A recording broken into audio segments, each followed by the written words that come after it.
한국의 키트는 전 세계적으로 없어서 못 파는 형국이죠. 현재 100개가 넘는 나라들로 수출되어 그 우수함을 입증받고 있는데요.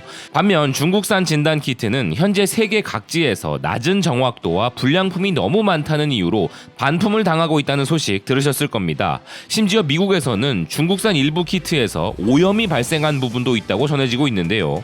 이 중에 특히나 중국 진단 키트는 모두 쓸모없고 중국이 의도적으로 이러한 쓸모없는 키트를 보냈다고 전 세계가 의심하고 있다고 주장하면서 이제 중국이 아닌 한국에서만 진단 키트를 구매할 것으로 아예 한국 기업의 생산 라인을 자신의 나라로 직접 옮겨와 직접 생산까지 시작했고, 이참에 이번 위기로 한국 기업들이 중국을 떠나게 된다면 자신들과 함께하자고 적극적인 프로포즈를 하는 국가가 있는데요. 그 국가는 바로 인도입니다. 인도의 뉴스트랙은 중국에서 주문한 모든 테스트 키트는 쓸모없는 것으로 판명되었으며 중국이 의도적으로 이런 쓸모없는 키트를 보낸 것이라고 의심하고 있습니다.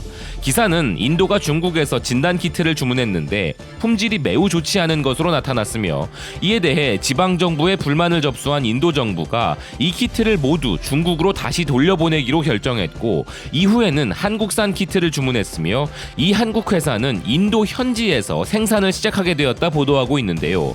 기사가 언급한 관련 한국 기업은 SD 바이오 센서로서 인도에 자회사를 설립하고 이달부터 현지 생산에 돌입하였다는 소식이 전해져 왔습니다.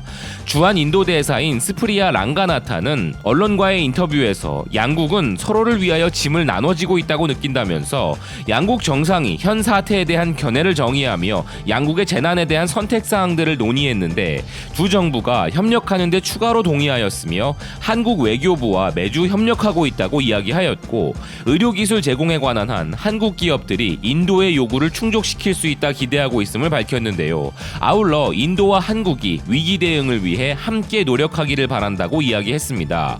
그리고 인도의 더 힌두 비즈니스 라인은 현 위기로 중국을 떠날 한국 기업들이 인도를 대안으로 볼 것이기에 한국의 기업들을 적극적으로 유치해야 한다는 기사를 보도하였는데요. 기사는 현 위기 대응에 있어 한국의 지원으로 인해 두 나라 사이의 관계가 크게 변화하고 있다면서 현재 한국은 인도에서 14번째로 큰 외국인 투자자이고 2019년 6월까지 한국 기업의 인도 직접 투자액은 38억 4천만 달러이며 현대, 삼성, LG, 기아자동차, 포스코가 주요 투자 기업이라 설명했습니다.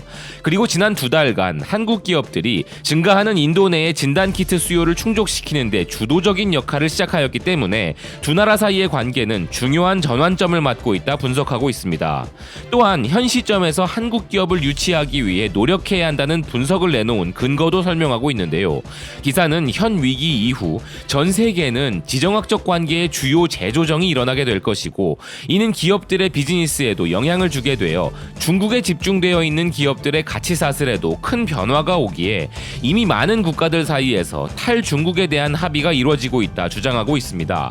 기사가 언급한 대로 한국 기업들이 중국을 떠날 수 있다는 부분은 각 기업들마다 남는 것과 떠나는 것 중 무엇이 기업에 더 유익한지에 대해 전략적 판단이 다 서 있을 것이기에 큰 걱정은 되지 않습니다만, 분명한 것은 현 위기로 인해 인도에서 한국에 대한 긍정적 이미지가 형성되고 입지가 상승했다는 것이며, 이번을 계기로 떠오르는 강자인 인도와 우리 대한민국의 관계는 더욱 돈독해질 것이라 예상됩니다.